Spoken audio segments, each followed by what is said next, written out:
Pronto. Rapaz, o que tem de gente aqui. Caralho. Aí, ó.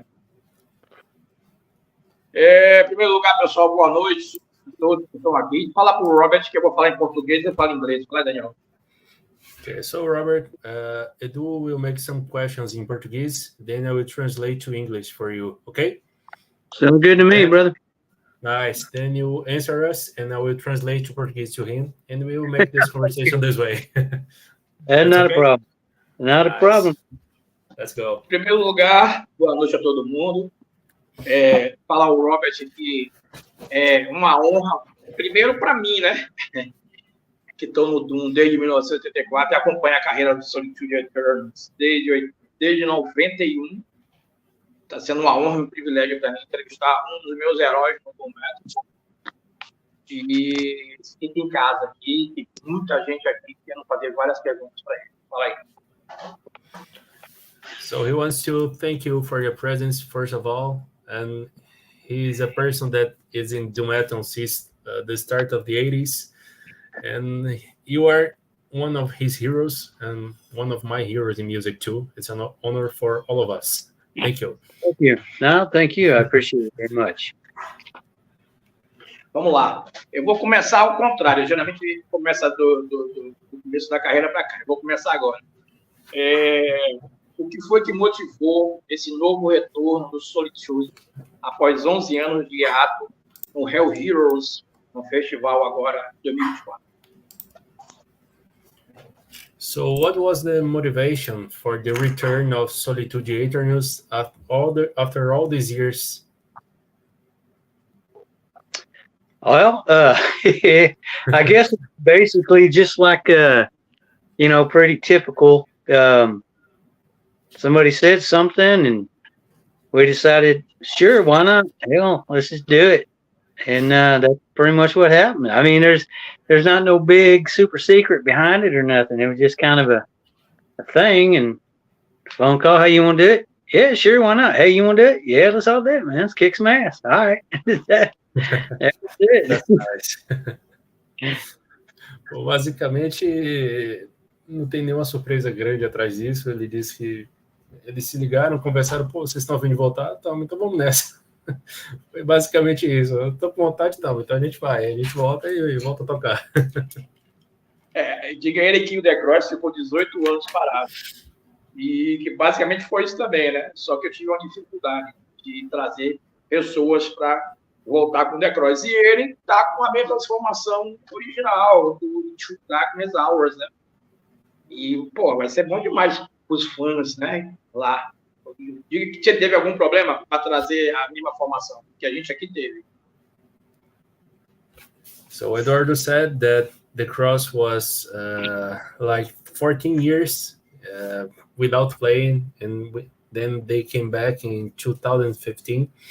And he also wants to know how it's working to have the same formation from the Darkest Hour after so many years, and if you had any issue or any problem with the members of the original formation.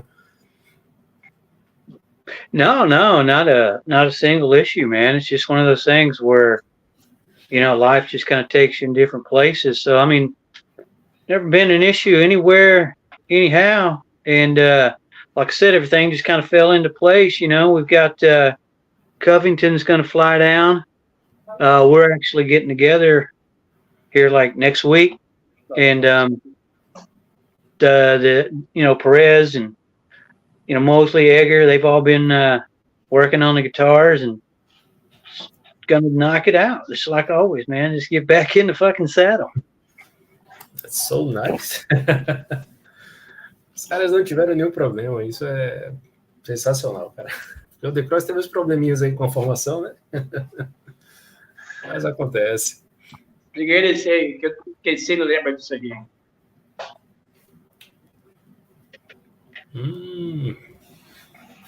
Hey, there you go. Bingo. Yeah, nice. Oh, even better. Here, let me sign that right quick.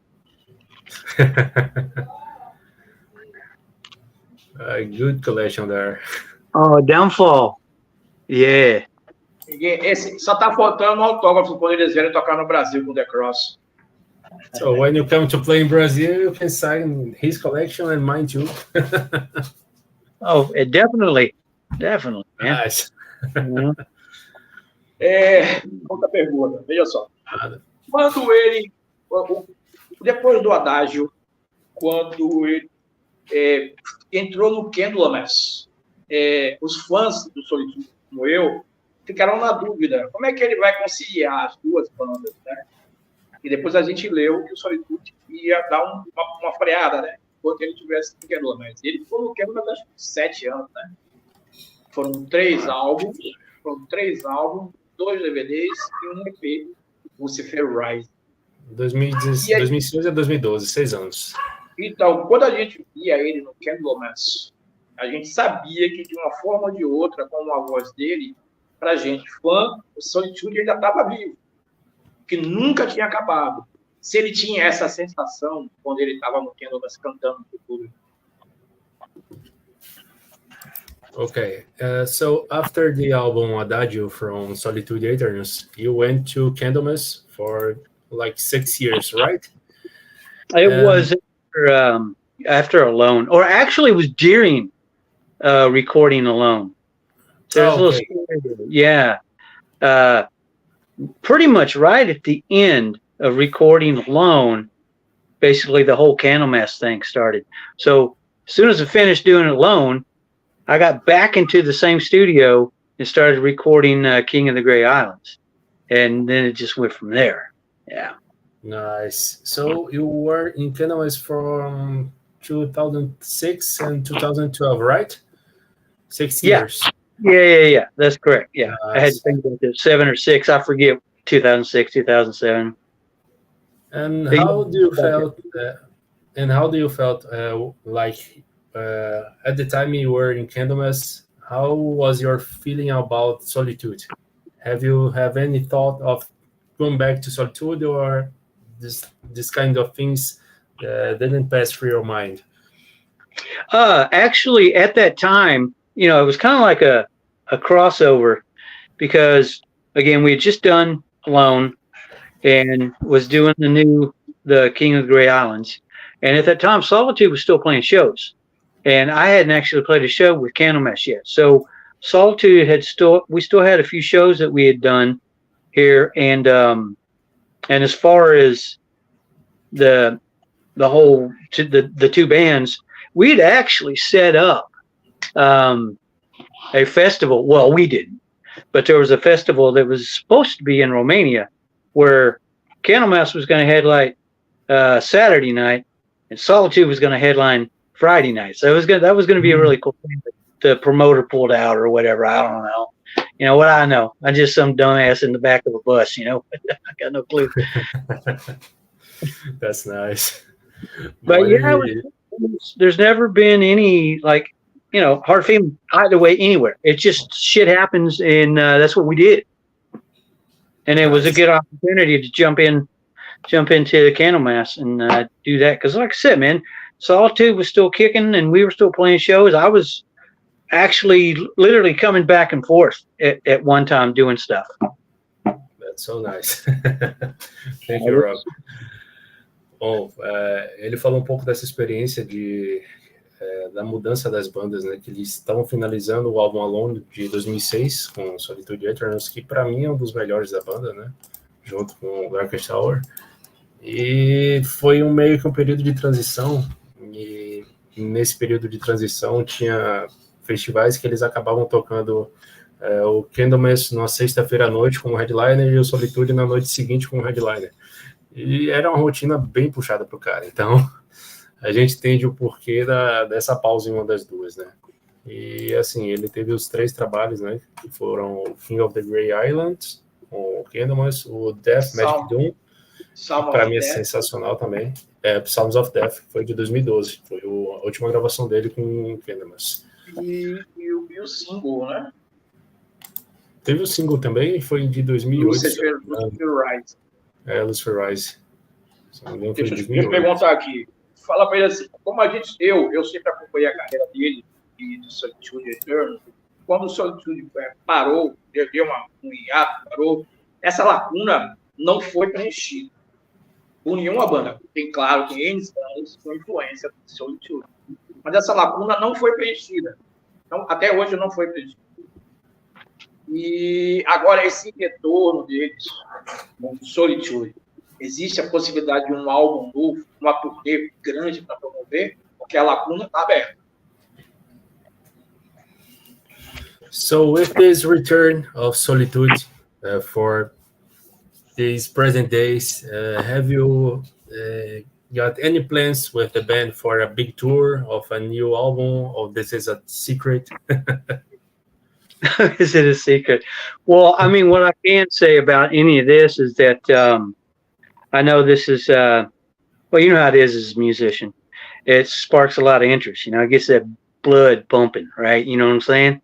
And, you know, there's a few words amongst the camp that we're not, as always, we never put our foot down on anything, you know, because we're getting a lot of offers. I mean, let's be honest, we are.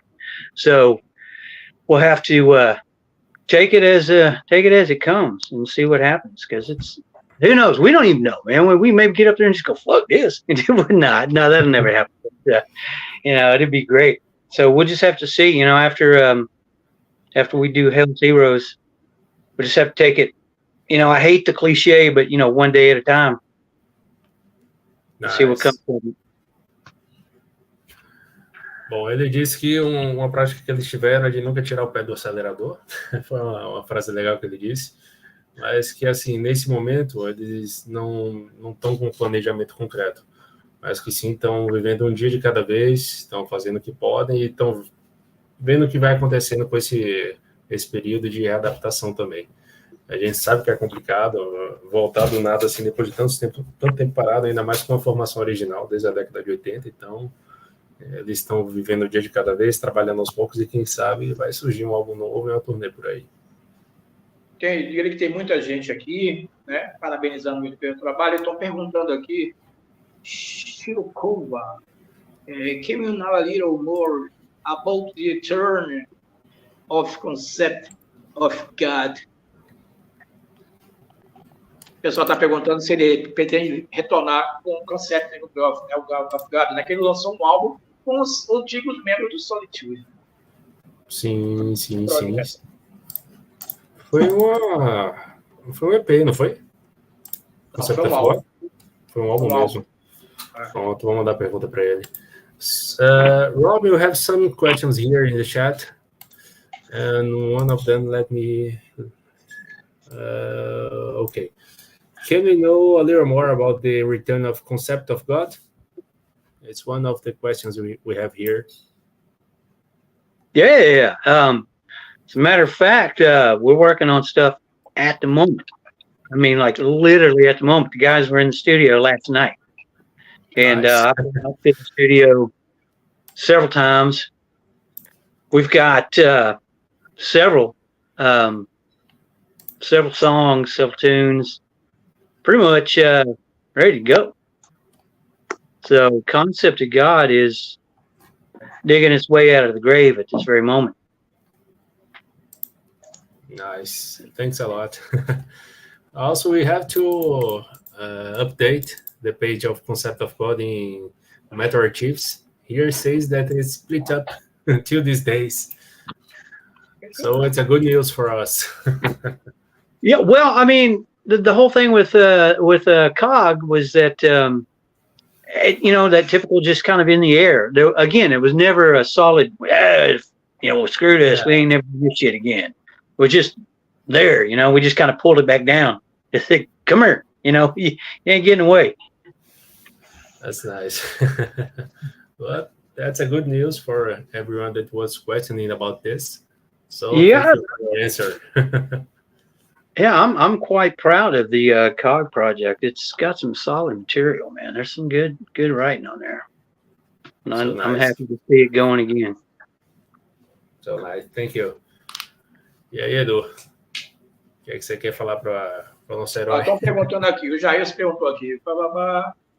se tem alguma volta. O Solitude, eles vão relançar o DVD que eles gravaram na Polônia, em 2007, se eu não estou enganado. Eles vão relançar isso aí. Aí ele está perguntando se tinha algum vídeo, algum clipe, se eles têm planejamento de fazer no retorno deles agora no Hell Heroes, algum vídeo, alguma coisa para registrar esse momento. Mas eu sei que o DVD Spare 2007 eles vão relançar. Deixa eu procurar aqui essa pergunta que eu não estou achando. Jailson Santos. Aqui, ó.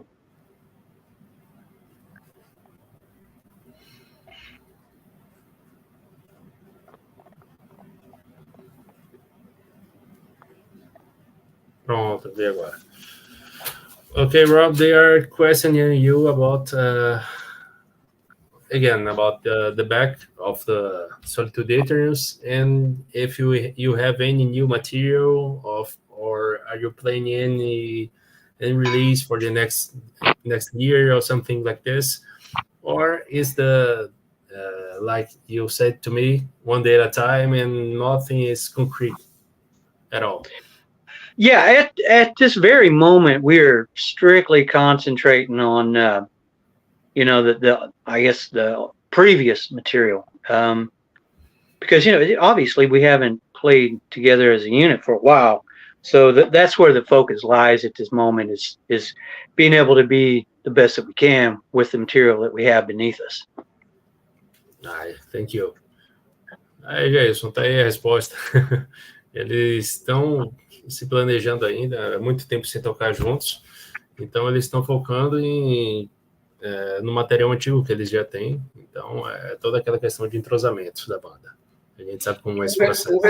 O retorno no Hell Heroes, o Candlemass vai tocar também, que é a antiga banda dele. Sim. Então, para os fãs, nesse show, eu acho que o ingresso tinha que ser bem caro, né?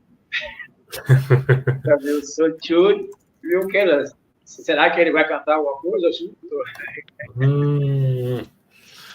Vamos ver. Alguma surpresa? O Hell Heroes é para 2024 ou vai ser esse ano? 2024. Deixa eu pegar aqui o flyer só para checar. 2024. Já achei, vai ter Sodom. Pô, muita coisa boa, hein? Queen's Reach. So, Rob, about the Hell Heroes Festival, how is your feeling about the Candlemass and Solitude at the same festival? Are you planning to do some guest vocals or some surprise for the fans that will be there? I don't know. I think that's totally cool that CMAS is going to be there. I mean, that would be nice if we did, a little swapperoo between both bands, because when I was in CMAS and we came through Fort Worth on our tour, Perez got up on stage and played Solitude with Candlemass, with Solitude, with, Solitude, which was really cool. But I mean, I would love it. I wouldn't see a problem with that at all, but it just depends on their schedule. From what I've heard, I don't know if after they do, I think they're playing Thursday night. I'm not sure. I don't know if they have somewhere else to be or if they're going back to Sweden. I really don't have the lowdown. We may not even get to see the guys as far as I know, because I don't even think we're going down until Friday. So I don't know how that's going to play out, but it would be cool if we could all, kind of do a thing. Nice. I really hope that something like this happens too for us, that fans of both bands. It will be a great surprise. It'd be great. It'd be great for everyone. Thank you. Bom, a resposta dele foi que ainda não há nada concreto, mas que ele adoraria que isso realmente viesse a acontecer, até porque ele ainda não tem um planejamento, né, para as noites do festival, não sabe se vão estar juntos no mesmo momento, se os horários vão coincidir, ou se o Candlemass vai ter alguma programação para depois e acabar não chocando os horários. Mas seria uma experiência muito boa caso acontecesse, um presente para todos os fãs. Diga ele que eu vou contar uma história bem pequenininha. Eu já tive uma loja. Eu tive uma loja, né? Tive uma loja de discos, né? E as pessoas sempre tinham como referência na loja, 93, quando a gente apresentava os CDs, geralmente eram Night Bride, Paradise Lost, Candlemass Tyrant, que era muito difícil no Brasil. Não tinha internet. Era muito difícil ter bandas como Solitude na mídia, revista, coisa de coisa. E eu vendia muitos CDs de Solitude Aeturnus e as pessoas procuravam esses CDs.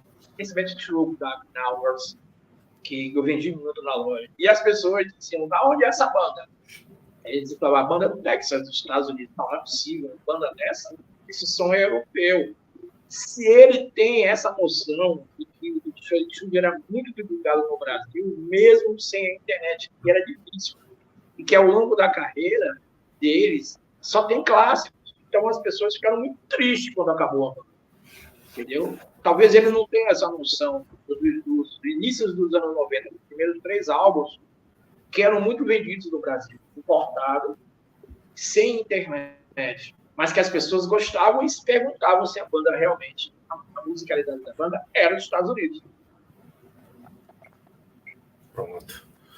So, Eduardo had a CD store back the 90s, and he had I don't have to say many stuff from Solitude, but he used to have some, and it was a time that internet doesn't exist, and many people doesn't know the existence of these bands. And he says that some people that bought some stuff from Solitude that was always imported, and the people said that, oh, this is a European band. This doesn't sound like a North American band. And do you have any, I don't know, some people has said these kinds of things to you, that Solitude Aeturnus had a European, I don't know how to say, sounds like a European band, not like a North American band. This kind of things used to happen? No, I've never experienced that. I've never had anybody say that. As far as I know, most people think pretty much just the opposite. It's like, holy hell, it's a bunch of dudes from Texas. What the hell they get something like this? But no, I've never run across that. I guess I could see how it could appear so that with that kind of, I don't know, the European sound, I don't know, but it's not really, as far as I'm concerned, because if you put it in place with the stuff that came out during that time when we came out, there's a bit of difference there. Yeah. So he also said that Solitude Aeturnus always have a good fan base here in Brazil, also in that time back in the 90s. And of course, in that time, we didn't have streamings, we didn't have Spotify, YouTube, and not everyone could listen to these materials. Yeah. And it was like a sad time when the band broke up in 2006 after the Alone. And do you have the let me have a so do you used to know you have a good fan base here in Brazil from Solitude Aeturnus? A good fan base? Good fan base, yeah.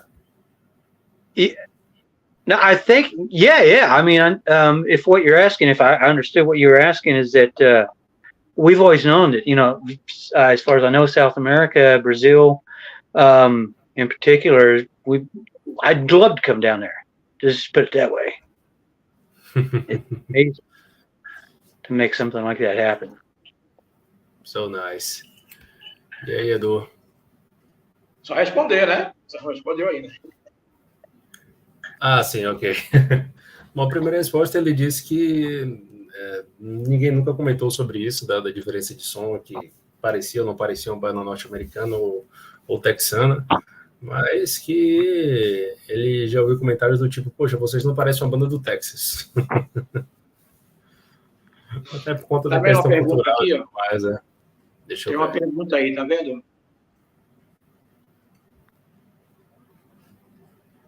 Tá vendo? I agree with bands together would be a dream. I remember May, let's say, Candlemass, saying how in a show, how he John Pérez played Solitude Aeturnus. Eu acho que ela viu um vídeo, ou ele viu um vídeo, agora do Candlemass no México, que o John Pérez estava lá, eu acho que como operador de guitarra. Tira essa dúvida aí. Deixa eu ver aqui. Yeah, that was the show I was talking about in Fort Worth. Oh, nice. That John Perry's. Yeah, where Perez came up and played. Well, at the time played with us. It's yeah. I think Right.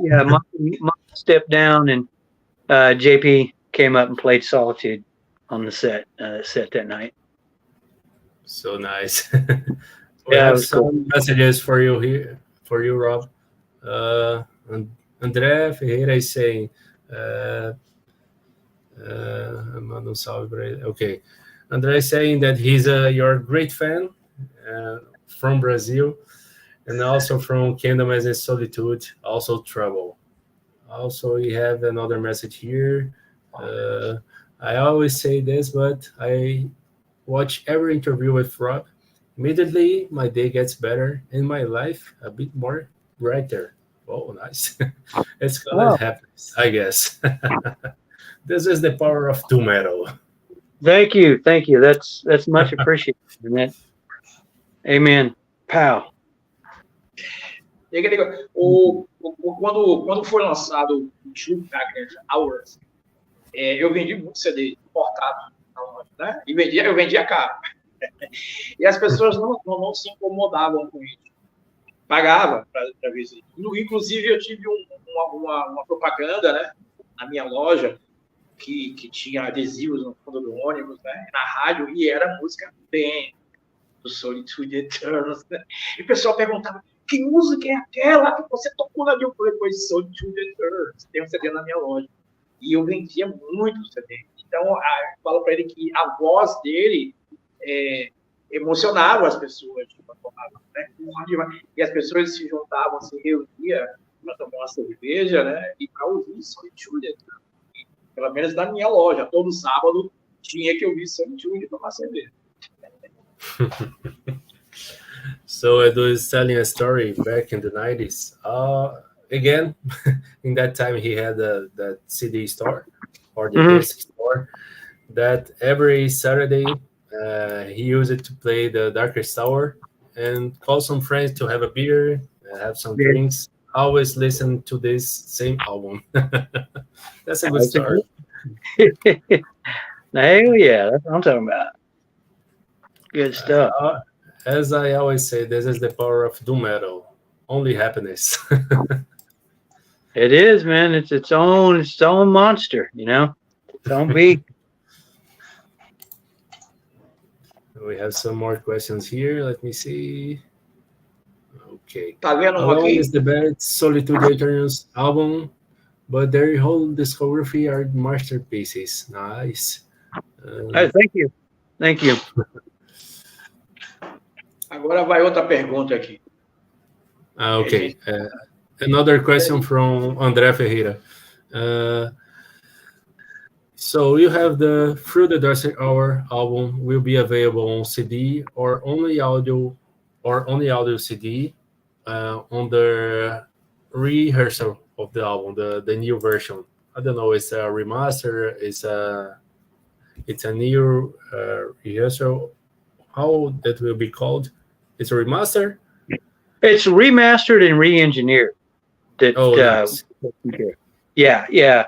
I mean, everybody has that same problem, and we're hitting a lot of things.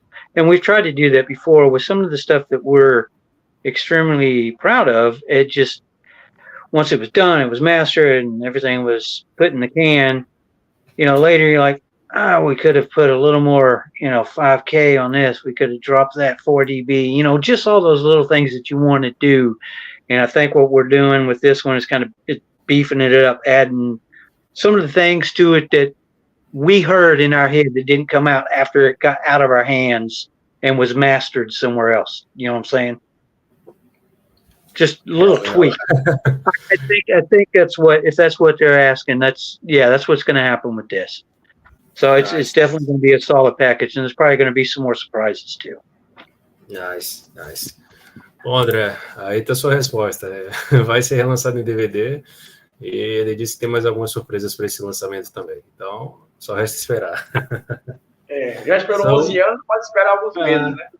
Yeah, we waited like 11 years, so like 10 months more would not be a problem. So we have more questions here.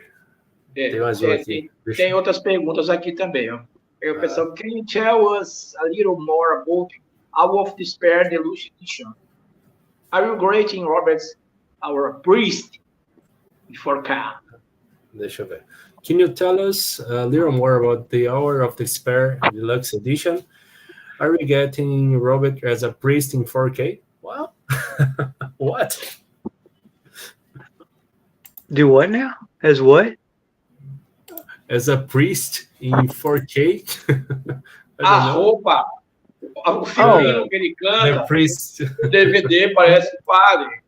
Are you talking about the live thing we did in Poland? I think yes. It's a question we have in chat here. Yeah, what's the question? We only did that one time, and that was when we recorded that in Poland.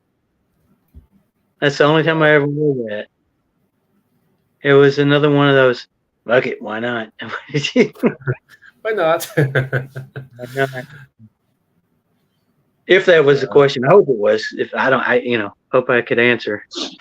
Yeah, and also he made the question, can you tell us a little more about the Hour of Despair Deluxe Edition? I don't personally have any information on that for whatever he might be alluding to as far as more information. So, okay. We have one more here. Can we know more about how do you guys of Solitude are able to be so creative, and have an ungodly talent for all these years? I think it, and this is just me saying it, speaking for everyone, but knowing the guys and knowing everybody for so long, we all have such a varied musical background, and our taste. I mean, all of our tastes come together at some point, but all of us also kind of go this way. And I think the creative process comes from all of that. Basically like a big old stew. You just take all the ingredients and throw it in there, stir that shit up, and then, man, you got something that you could eat on for weeks, But I think it comes from everybody having a varied background. Nobody's pigeonholed into, I only listen to this. This is, Judas Priest is the best, and I won't listen to anything else. No, nobody has that kind of attitude. It's because I listen to everything too, and I know JP does. I know Lyle's, taste is very. Covington's is all over the place. Edgar, I could go on for days with what everyone listens to. But when we get together, we all have that same mental focus because we all have that one thread that runs through us. That is when we collaborate, which becomes the SA doom metal sound, and that's where it all ends up. So nice. Thank you, Rob. Let me translate this now. This was a really good. It was a really good answer. I like it. Bom, ele falou sobre o processo criativo, né? Que o ambiente do Solitude sempre foi de um não falar mais alto que o outro, no sentido de criatividade. Então, eles sempre trabalharam muito juntos, né? Cada um veio com sua ideia, eles chegavam no momento da gravação, juntavam tudo, mix up together, e aí, a partir disso, eles conseguiam fazer todas as criações que a gente tem aí hoje já marcadas na história, né? Então, sempre foi um trabalho em equipe de nunca um querer passar por cima das ideias do outro. Sempre foi uma coisa que um complementava as ideias do outro e o resultado final tá aí. Para provar para todo mundo do que os caras são capazes. 2 perguntas e uma. Exato. Primeiro eu vou mostrar a camisa aqui.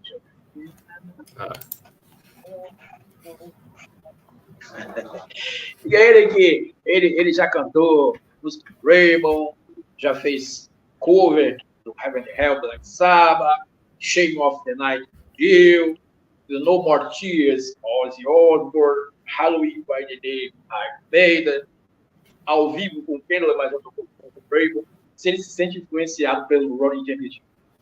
Don't forget Christian Death.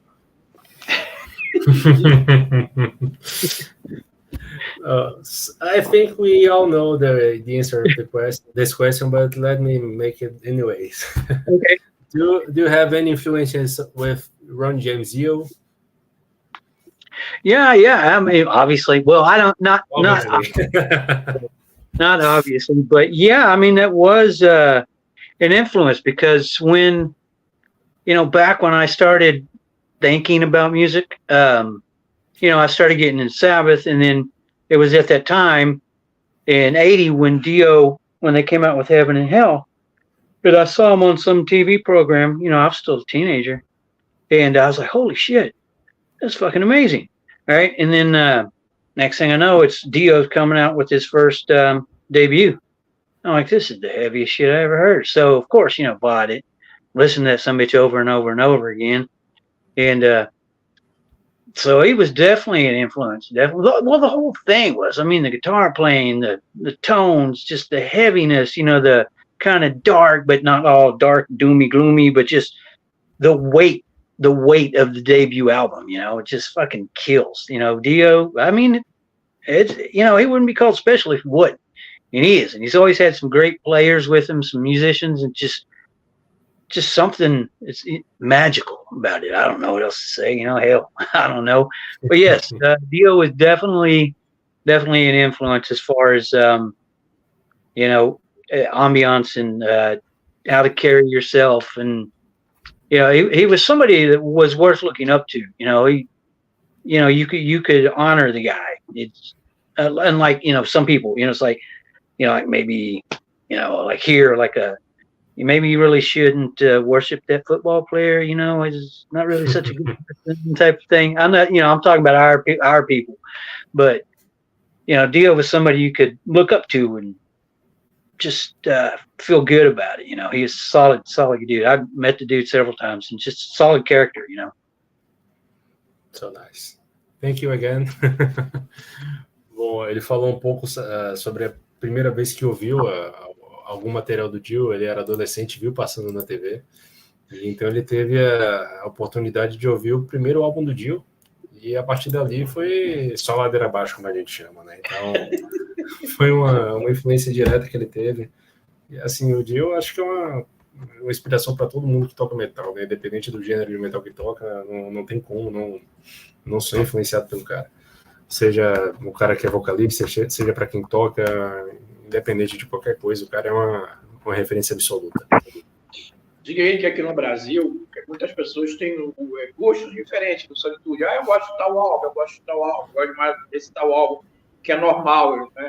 Gostos são diferentes. E eu tenho um True Darkness Hours como um quadro que eles não sabiam que estavam pintando pro resto da vida. Esse álbum vai fazer 24 anos, na minha opinião, é o álbum mais sombrio do Solitude Aeturnus. Acho que muita gente também tem esse gosto, né? Se nessa época ele tinha noção de que ele estava fazendo músicas que iam ficar para a eternidade. Como é que isso está na cabeça dele, né? Que tanto tempo, a Solitude é de 1987, acho que ele entrou em 89, mas por tanto tempo, se ele sabia que as pessoas hoje cantam os refrões, você coloca Solitude, você coloca Robert Lowe, todo mundo tem essa associação. As pessoas não conseguem ver o Solitude sem a imagem dele, entendeu? A voz. Pronto. Sim. Vamos lá. Let me try to translate everything. So Eduardo said that some people here in Brazil, each one have I don't know. For me, Alone is the best record from Solitude. For Eduardo is The Darkest Hour, and here we have like every style of fan. One likes one phase of Solitude Aeturnus, and the other like the other phase or the other album. So this is common. And also he said back in the 80s when you were recording the 90s, it's 94, right? The Darkest Hours. Back in 94 when you were recording and making the composer, all the songs, all the lyrics. In that time, have you ever thought that everything that you were writing on that time will be like the how can I say what the doctor said to me? It's a picture, okay? Do you have that pictures of in a museum? You have the pictures, right? So Okay. Eduardo described the Darkest Hour as a picture from a museum that we have here to appreciate for the eternity. And he also questions how do you felt in that time, and what came through your mind in that time, and what do you think when you were writing all that songs? And do you have any idea of how this work will ever be in the future? Like we are, how we have this album. Yeah, now. like now when we were recording, anytime we recorded anything, honestly, we never gave a single thought to 10 minutes ahead of Future. us. I mean, Yeah. at all. We would get in there and, with our, a lot of us grew up on punk rock, and we all have kind of that punk attitude where, not to sound nasty right now, but I mean, we just didn't give a fuck. We just got in whatever. If we liked it, we liked it. And then that was basically it. And luckily, people could actually play their instruments, so it kind of worked out, But no, we never gave anything a future thought. It was what we liked, what we wanted to hear, what we would drive around in the car with playing, pop. And that's really all it came down to. We never actually ever went, well, this is cool now, or that guitar tone works for 95, but will it sound good in 2001? There was never any thoughts of any kind like that. Nice. Thank you. Mm-hmm. Hope I answered what you wanted. Yeah. For me, it's okay. Bom, Edu, ele disse que naquele tempo eles não tinham um mínimo pensamento futuro para 10 minutos adiante. Então, era uma coisa que eles estavam fazendo, aproveitando aquele momento, aproveitando o momento de criatividade, e realmente não tinham nenhuma perspectiva para aquele tempo, né? Tanto que para eles tudo estava bom, a bateria estava legal, a guitarra, tudo que eles estavam gravando estava de acordo com o que eles esperavam. Então, eles naquele momento não tinham a mínima ideia do que poderia vir se tornar. Por isso que é tão grande. Diga a ele que a gente sempre, quer dizer, no meu caso, eu já recebi muitas homenagens, né? E a gente sempre homenageia os nossos heróis, né? E a gente vai homenagear ele agora. Toca essa guitarra e pergunta para ele se ele canta com você. Let me see. Let me try to play something here. Let's see how it works.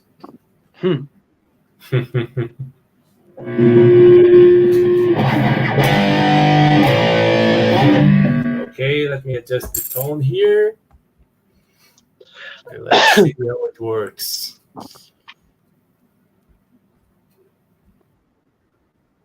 Primeiro você fala o que eu falei. So Edu asked me to play a tribute to you now, and he asked me to play a song from the Darkest Hour, and I will try my best here. Okay. Let's see.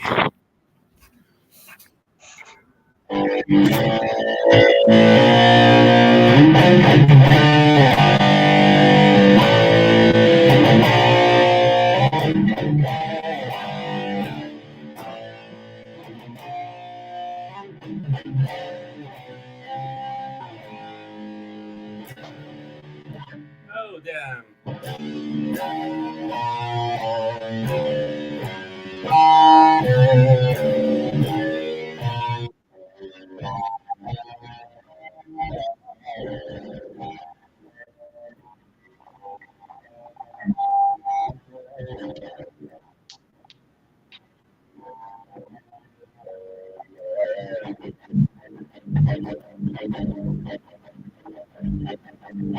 Endless faces, cold dark eyes.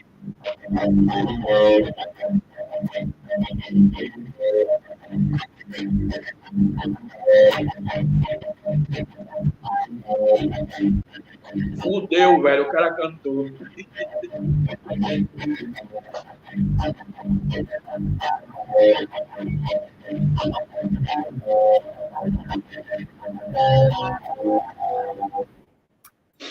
Yeah, there you go. Was okay. Stand behind. Diga aí que continue que a gente leva aqui, vai. Olha ele. Continua aí, pô, que a gente leva aqui, vai.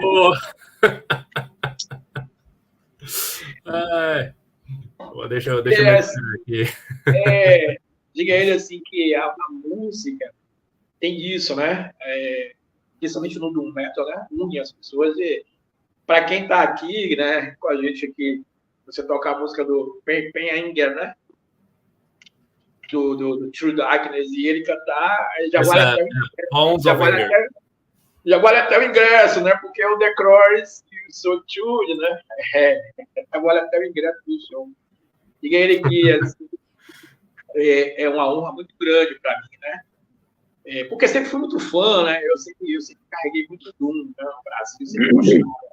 E o Solitude, diga a ele que é um alicerce do Doom, né? No final dos anos 70 para 80, Show, Satisfy, Pentagram. Do início, do final dos anos 70 para 80, Solitude, né? Tinha o Candlemass. E o Solitude, em 87, 88, 90, sendo dos Estados Unidos, passou por todo esse período.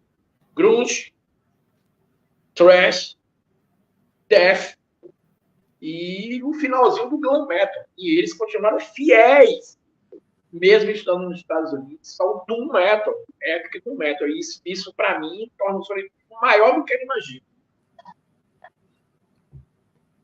Okay. So first of all, thank you for this collaboration.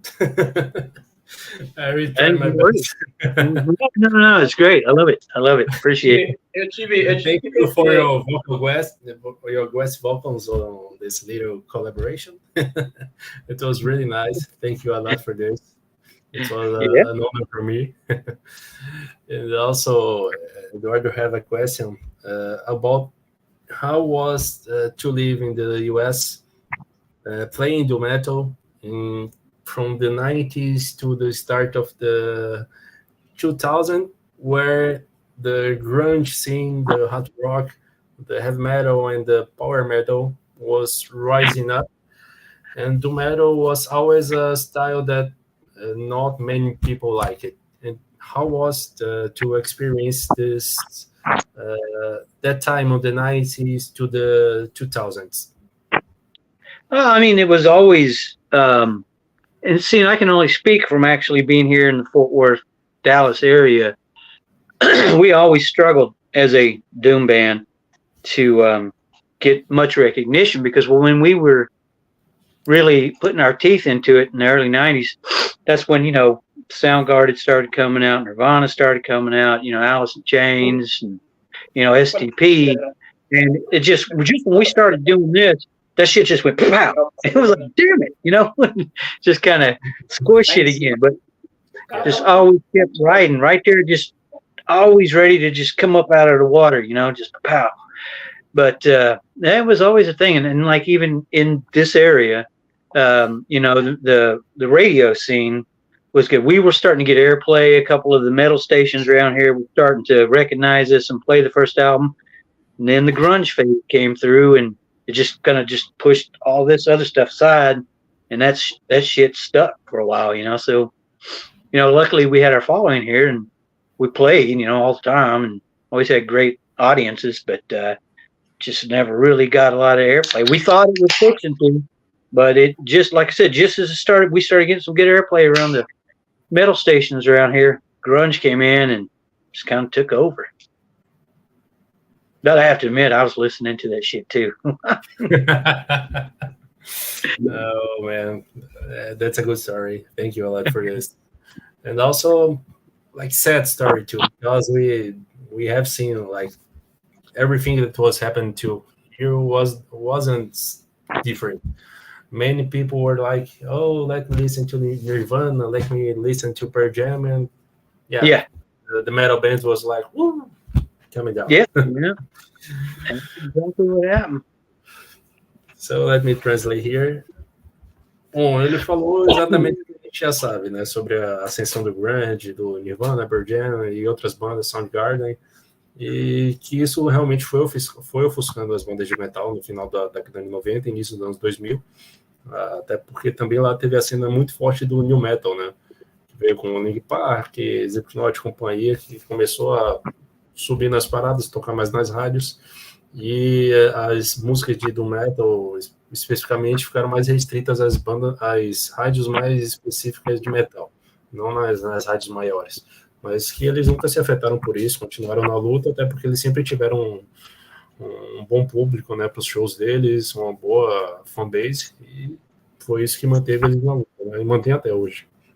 Eu tô saindo da minha dieta, né? Tô bebendo hoje porque o Robin cantou com você, né? Vou falar para ele. Cheers. So, answer this guy here. I can barely see it. What is it, Andre? Okay, let me check the chat. Well, we have some questions here. Let me read some of them to you. I've seen this one a couple of times. Introduction to Solitude. I think it's Andre. I can't see the name.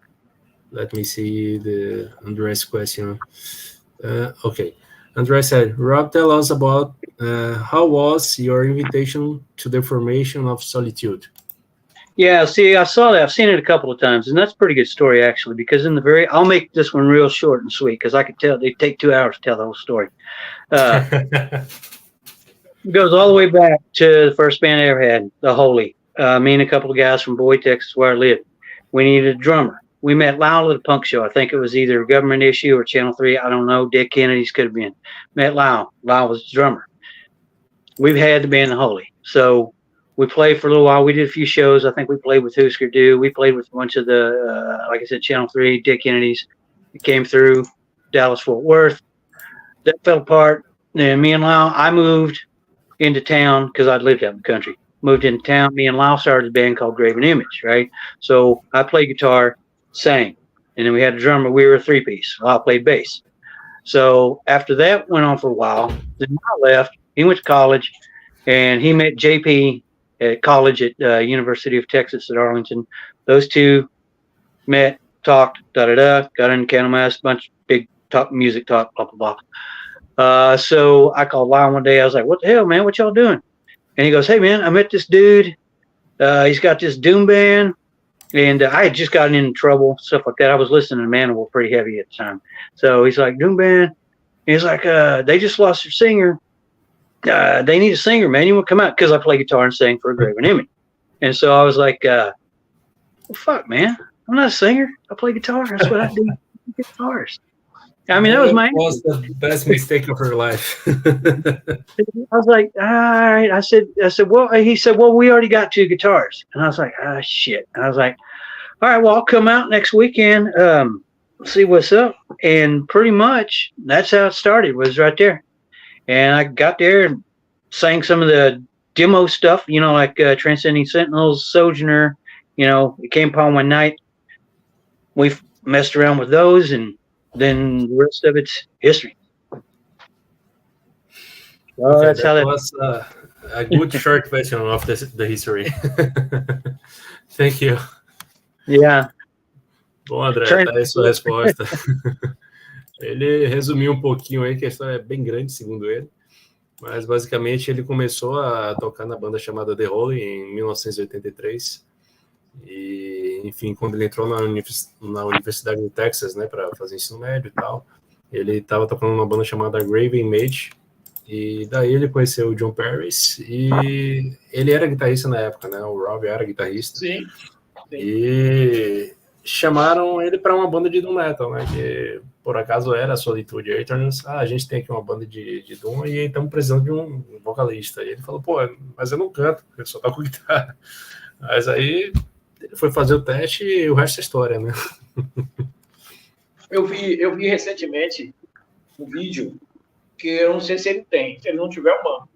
É um documentário dos primeiros anos do Solitude, onde mostra ele gravando o True Darkness da Wars. Pergunto se ele já viu isso, se ele tiver, mano.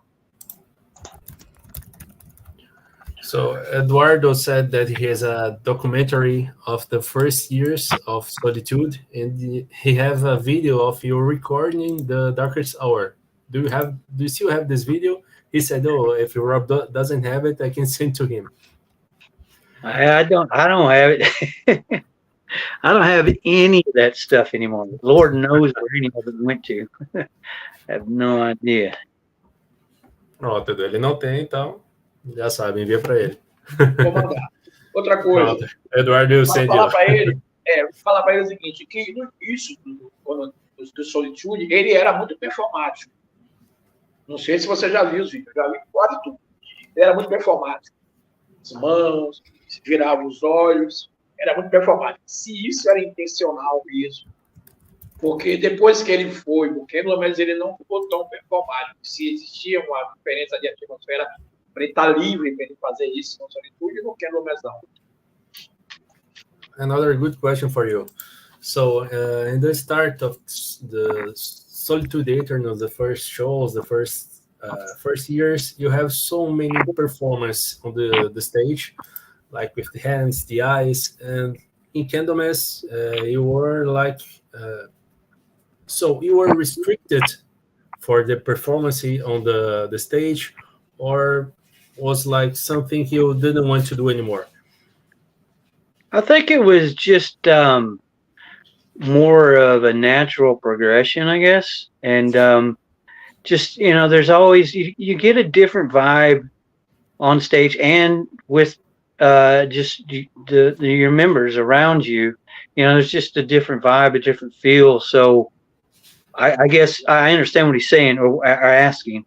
And that was just the vibe I got, was just more I hate to use the word composed because I wasn't restricted.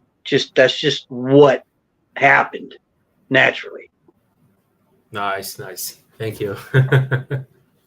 Bom, ele disse que era só uma diferença de vibe mesmo, de estar de acordo com o que estava acontecendo no palco. Então, não tinha nenhum tipo de regra, nenhum tipo de restrição. Então, eu vou mostrar para ele uma coisinha aqui. Metal Box Space Brilish, é um filme da Suécia. Não sei se ele...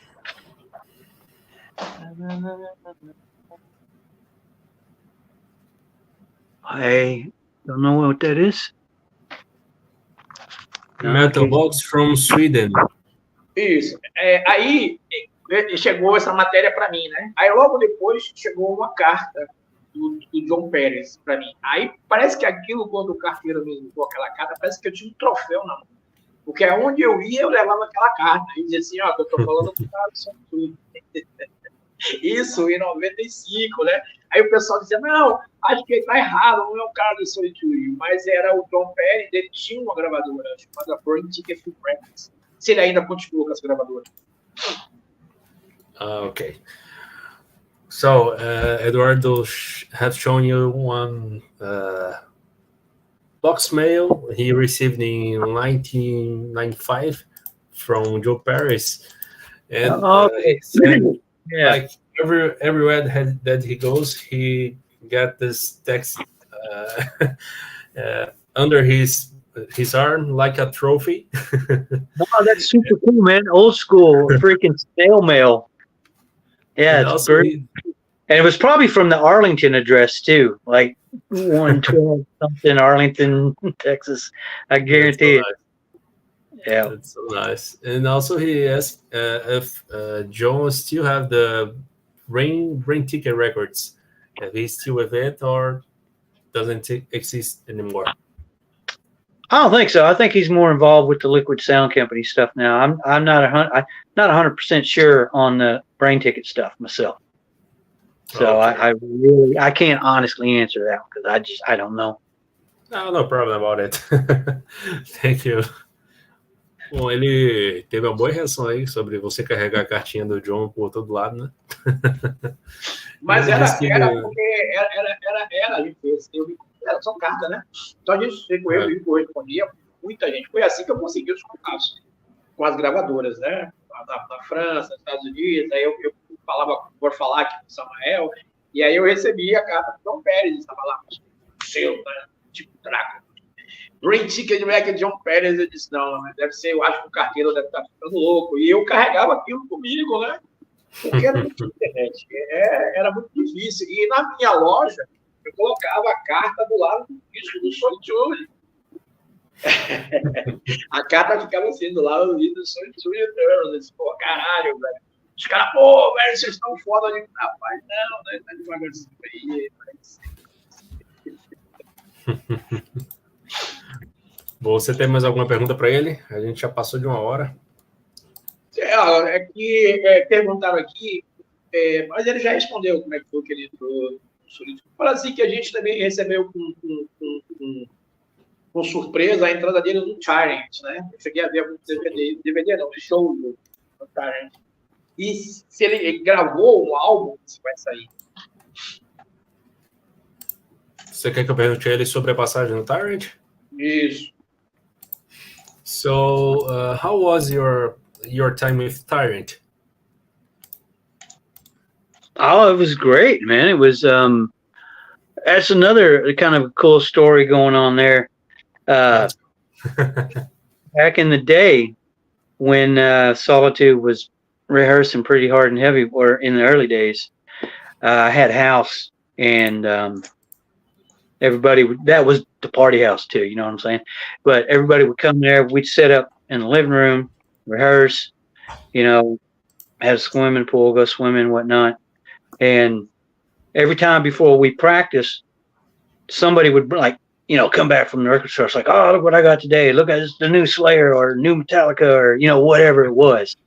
And I remember when JP came over one evening before rehearsal, and he had the new Tyrant album. He's like, oh, you got to check out this band Tyrant, man. So we listened to that album. I forget which one it was, honestly. But it's just funny to think that we were jamming their new album while we were practicing to become something, and then all that happened, and then bam, then I'm doing the vocals for the latest Tyrant album, which was a lot of fun to do. Those are great guys. Rocky's good people, Greg's good people, Ronnie. Went out to California several times. Out with those guys. We did a few shows together. Then that fucking COVID shit hit, and we lost a lot of shows, a lot of festivals we had to cancel, and it just kind of fizzled out. But great bunch of guys. I'm really proud of the album.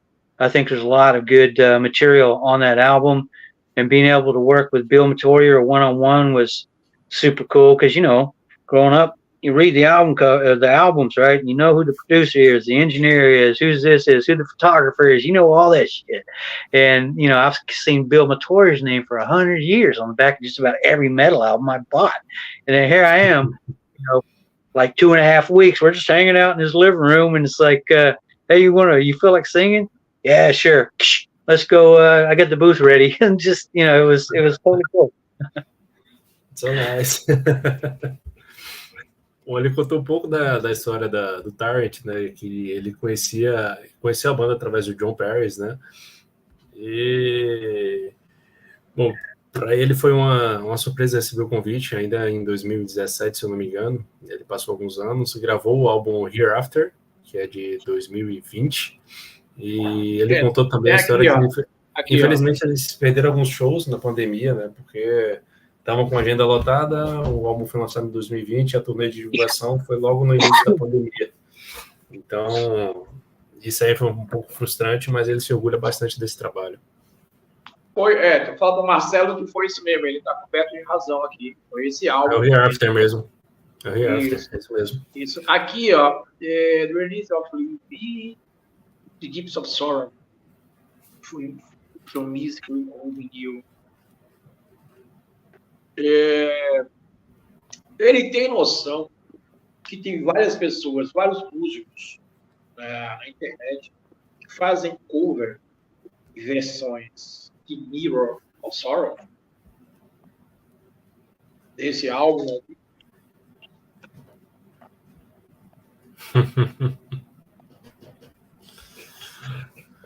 Tá bom, vamos lá. So, Rob, have you seen any cover or versions from the song? Qual foi a música, Eduardo? Você perguntou? Mirror of Sorrow. Okay. From the song Mirror of Sorrow? I know that we have at least two. There was the demo version, or I think that one just got put back out. If I'm not mistaken. I'm not sure. And then the one we recorded in the studio, I think there was 3 versions. We had one we did, and a demo version, and then the final version. And the one that made it to the album was my second take, or not second take, but my second go on the vocals, which are a little different from the demo. Not a whole lot, but a little bit different. Nice. And also he asked if you have seen or watched any videos of the covers that many people do from this song, The Mirror of Sorrow. Have you seen any of them? Well, when I get the chance to, I give everything an ear, or watch. But I don't spend a lot of time online, so I don't see a lot of stuff. But if I run across it, or if somebody sends it to me, I definitely will spend time with it for sure. I always do. That's nice. Thank you. Yeah. E aí, Edu? Bota sem responder. Ah, verdade. Bom, ele disse que sempre que ele pode, ele assiste, né? Ele valoriza isso. Mas que, assim, ele não gasta tanto tempo fazendo isso. Mas sempre que ele tem uma chance, ele aprecia o que as pessoas fazem com o trabalho dele. O documentário que eu vou enviar a ele, eu acho que ele nem sabia que estava gravando. Ele estava gravando Shattered My Spirit, né? E ele estava assim. Acho que ele nem sabe que ele estava gravando. O pessoal estava gravando ele cantando Shattered My Spirit. Shattered My Spirit. E eu vou mandar ele para esse. É o Mini Doc, eu acho que ele realmente não tem isso. E tem ele gravando vários shows. Eu estava assistindo aqui em casa e eu estava ruim do estômago, né? E eu queria beber, né? E eu não posso beber, não beber essa porra. Ele assim, que eu quero agradecer demais. Ele sempre foi solícito comigo, eu sempre mandei mensagem, sempre falei com ele sempre foi solícito comigo, sempre foi muito educado. Às vezes a gente, o fã, não entende, né? Porque o cara tá muito ocupado lá, muitas coisas que às vezes o cara não responde, mas porque o cara não quer. É porque o cara não tem tempo. A gente, às vezes, até aqui tenta fazer isso, às vezes demora 2, 3 dias. Comigo ele sempre foi muito educado, sempre foi um gentleman comigo. Eu não tenho o que dizer. Já era fã, virei mais ainda. Estou muito feliz de Solitude Aeturnus ter voltado, dar mais inspiração para continuar do método, né? Me sinto muito mais inspirado com a volta do Solitude Aeturnus, sabe? Milhões de possibilidades mais no método. E eu só posso agradecer a presença dele aqui. Primeiro você fala isso, e depois você deixa ele falar o que ele quiser e dá um recado para os fãs do método e pessoas que estão aqui na live. Pronto. So, Eduardo, and also me, we want to thank you a lot for your presence here. And also, Eduardo said that you were always a gentleman with him. And you always answer him when you could answer him. And we know as musicians, we have time to answer everyone who send a message to us. And we understand that. And he's so thankful to you of being here with us, for spending your time with us, and also for your kindness. So thank you a lot. You are one of my heroes and one of his heroes too, of the music in general. And this means too much for us. Well, thank you. No, it's my pleasure, man. Totally my pleasure. Yeah, I appreciate it. And I really do try to connect with everyone, but it's you know, like you said, it's hard. It's hard to do. Yeah. But I'm making an effort, and you know, it's like the shadow and the sun are no longer one. Aí fudeu, eu vou ter que beber. Peraí.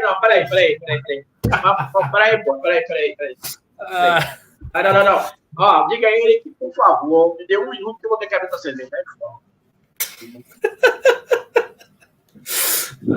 He asked for 1 minute to breath and take a beer.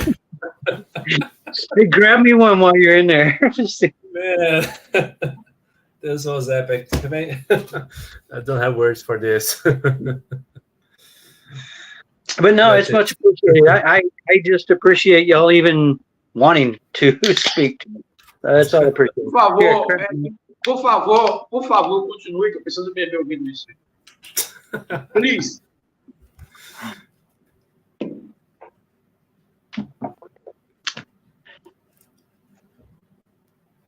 There you go. Cheers. Por favor, Daniel. Você quer o quê? Peço para ele cantar de novo? Ou porque assim, ele assim, desculpa te interromper, por favor, de novo, aí que eu preciso beber. Oh, he asked if you can please do it again. I don't know if I got it in me. Yeah, it's tough. Have I seen the light? Shattered my spirit tonight. There you go. That was the tone change. Thank you. Thank you, Robbie. Thank you a lot, Robbie. I love you, Thank you a lot. Obrigado, galera, por acompanhar. Vocês tiveram aí essa apresentação maravilhosa do Rob e agradecer a presença de todo mundo que acompanhou, também a presença dele, obviamente, né, por todo esse apoio, pela atenção. E é isso, agradecer a presença de todos. Diga ele que a gente está esperando o Solitude no Brasil de braços abertos. A qualquer hora. Okay, so we are waiting for Solitude here in Brazil anytime that we want to come. I'm just as ready as y'all are. Be sure that we will be there. Yeah, and I'm as ready as you guys are. Just have to make it happen. Thank you. All righty then. Thank you guys, man. Thank you. Have a good night. Thank you, Robbie. Take care. All right. Take care. Cheers.